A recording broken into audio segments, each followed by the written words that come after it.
Pag-usapan po natin yung mga dapat gawin para masarap ang tulog. Okay? Meron tayong mga 10 tips na kailangan nyo gagawin gabi-gabi para okay ang tulog. Pero mamaya ituturo ko rin yung mga bawal gawin. Okay? Doon muna tayo sa mga dapat gawin. Number 1, dapat ang kwarto nyo, syempre, tahimik, madilim, malamig. Pumili kayo ng pinakamalamig, tahimik na kwarto. So, yung iba naglalagay ba ng takip sa mata, takip sa tenga. Kasi nga, kahit tulog tayo, kung merong maingay sa labas masyado, alam ng katawan. So, kahit tulog ka, tapos may maingay na train o MRT, alam ng katawan, nararamdaman, nai-stress. So, itry mapatahimik. Number 2, isang pamparelax sa stress natin, yung relaxing music. Alam nyo, music, malaking bagay. Kung ano favorite music nyo, kung naalala mo nung bata ka, ako hilig ko yung mga instrumental music. Yung kahit walang kanta, basta yung ano lang, mga piano lang, melody lang, pamparelax. Parang music ng mga spa, ganyan pang massage. Number 3, ang huling kain natin dapat 3 hours bago matulog. So, pag ang tulog nyo, alas 10 ng gabi, gagawin nyo ang kain nyo, huling kain, 7 p.m. Para meron kayong 3 oras hanggang 10 p.m. para matunaw yung pagkain. Para matulungan yung pagtunaw ng pagkain, let's say, naparami kain mo, lakad-lakad. Okay? Hindi masama yan, kailangan maglakad-lakad. Hindi ko naman sinabi mag-jogging kayo. O, lakad lang after eating, kasi pa nakatayo tayo ng lalakad, bumababa, bumibilis yung galaw ng bituka, yung kinain mo hindi mai-stuck dito, mas gagalaw yung large intestine, small intestine natin. So, mawawala na sa tiyan, hindi ka na mai-impatcho. Number 4, lista mo na yung gagawin mo next day. Kasi minsan nakahiga ka na, tapos isipin mo, dami kong gagawin bukas. O, kailangan ko ito gawin. Kaya bago ka matulog, lista mo na, bukas ito gagawin ko. Yan, 1 to 5. Minsan ginagawa ko, yung gagawin ko bukas, naka-ready na. Yung baro ko bukas, naka-ready na. Para paggising ko, baka makalimutan ko, andyan na yung baro, andyan na yung gamit. Ready na for tomorrow, number 4. Okay? Dagdag ko na rin yung lista ng things. Dagdag tip to, yung gamot yung maintenance. Kailangan pala inumin. Diba? Baka may maintenance kayo gabi. Lalo na yung gamot sa high blood. Maganda inumin ng gamot sa high blood pressure sa gabi. So, pagkain mo na 7 p.m., inumin mo na. Gamot sa cholesterol, sa gabi din iniinom yan. Gamot sa diabetes, sinasabay sa pagkain sa gabi. Kung twice a day yung gamot nyo sa diabetes. So, inumin nyo na ng 7 p.m. para matunaw na siya at hindi nyo makalimutan. Okay? Number 5, pamparelax. Diba? Pwede kayong magbasa lang ng walang kabagay-bagay na magazine, comics, o diba? Yung mga pamparelax lang.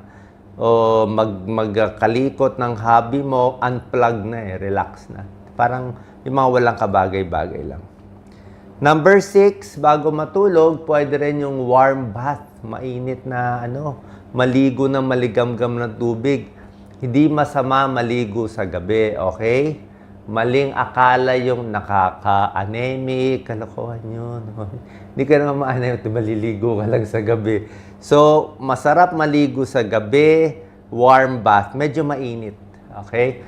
Medyo same temperature. Pag malamig, pwede rin, kaya lang, pag matanda na kasi, pag senior na, nalalamigan, minsan di kaya ng katawan. Kung bata ka, malamigan, okay.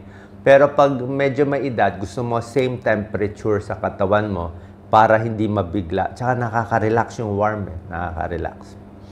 Number 7, syempre, para ma-relax, bilangin mo yung blessings for the day. Diba? Ano mga nangyari, maganda. Yung mga magaganda lang ang susulat mo, wag na yung mga pangit. Basta alalahanin mo. Number 8, syempre, pwede mag-meditate, pwede magdasal, di ba? Pasalamat tayo kay Lord na natapos yung araw at pasalamat tayo paggising sa umaga kasi every gising is a blessing. Meron lang ako mga dagdag tips, okay? Dagdag tips number 9, may tulong din yung stretching. Okay? Bago matulog, konting stretch. Kasi pag di mo na-stretch ang mga muscle mo sa binti, baka mapulikat ka. Diba? Pinupulikat, diba? Common yan. At saka dapat rin may kumot, konti. Kung yung iba na may aircon o malalamigan, minsan nalalamigan yung paa eh. Doon na sumasakit ang paa. Yung iba naman nalalamigan ng tiyan. Pag nalamigan ng tiyan, doon din na sumasakit ang tiyan. Pwede rin ang massage. O, kung may nagmamasahe sa gabi, may tulong din yan. Yun po. So, sa gabi, kailangan ingat lang tayo. Stretching dito sa tiyan, iingatan. And number 10, ito naman para lang naman sa mga may asawa. 'Di ba? Hindi naman to para sa lahat. Pero yung pagtatalik, actually, pwede rin sa gabi, nakakatulong din sa pampatulog din yan ng lalaki at babae. Dito lang yan sa mga may asawa. Kung wala namang asawa, kalimutan nyo na yung number 10. So, ito po yung mga pamparelax natin. Cool down. Kung meron kasi kayong insomnia, ang problema, maraming iniisip. Ito yung mga gagawin. Ngayon, ibibigay ko naman yung 8 bawal gawin.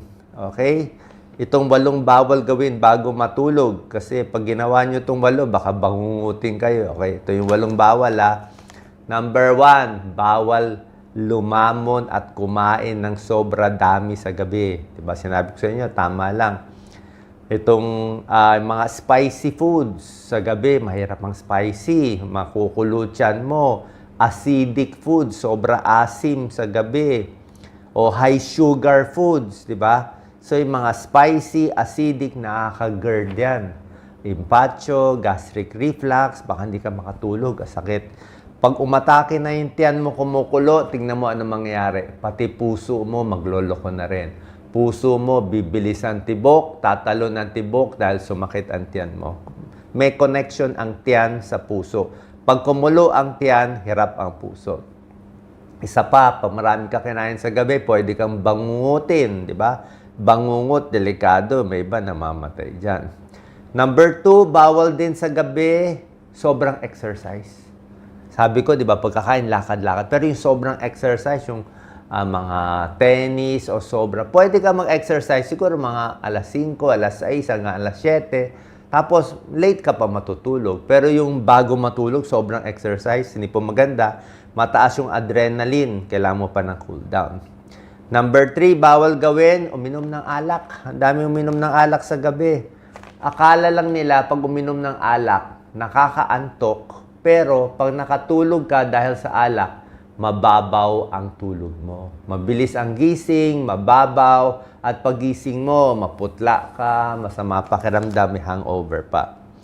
Number 4, bawal sa gabi, bawal makipag-away. Okay?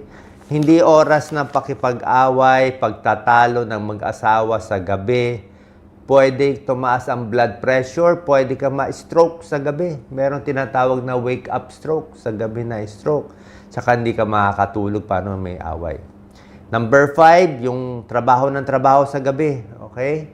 Gabi na, di ba sabi ko nga, mga 2 to 3 hours, dapat yung trabaho next day na. No more work 2 hours before. Kasi pag nagwo-work ka, mga email sa trabaho, stress ka rin. Number 6, ito, maling gawain ng karamihan. Social media, Facebook, o TikTok, gabi na. Social media, post na post. Huwag ka na mag-post sa gabi. Kasi pag gabi na, let's say matutulog ka na 9 o'clock, magpo-post ka pa. Ay, paano kung may nag-post ka, may nag-bash sa'yo, di ka makatulog. Tsaka pag pinost mo, babantayan mo pa yon, di ba? So, pag gabi na, o baka nag-i-scan ka, nakita mo yung karibal mo, kaaway mo, kinaiinggitan mo, di ba? Hindi ka makakatulog. So, wag mo na yan. Tsaka may blue light, di ba? Hindi rin maganda. So, maiinggit, magagalit, ma-stress ka lang sa social media, wag sa gabi. Number 7 out of 8 tips na bawal gawin sa gabi, kape. Kape, caffeine, di ba? Mga energy drinks, matutulog ka na, ma-hyper ka. And number 8, bawal manood ng horror movie. Okay? Yung mga nakakatakot, sinubukan nyo na ba yan? Nanood na nakakatakot, sigurado babangungutin kayo. Kasi syempre yan ang huling pinanood mo eh. Babangungutin ka sa gabi. At isa pa, heavy drama. Pwedeng konting comedy drama, pero yung heavy drama na iyakan, sobrang lungkot, minsan papasok sa utak mo ma-absorb mo. Okay yung heavy drama sa tanghali, pero pag gabi na matutulog na, baka ma-absorb mo, hindi ka makatulog ng maigi. Ano ang komplikasyon nito pag di makatulog maigi? Itong mga sinabi ko, ang komplikasyon nito pwedeng bangungutin. Ang bangungot, pwedeng heart abnormality yan, nagloko-tibok ng puso. Pwedeng pancreatitis, na-inflame ang lapay. At pwede rin ma-stroke. Meron din mga wake-up stroke. Sabi na stroke habang natutulog kasi nga tumaas ang BP, na stress, na galit ng gabi. So sana po nakatulong to. Mga dapat gawin at mga bawal gawin bago matulog.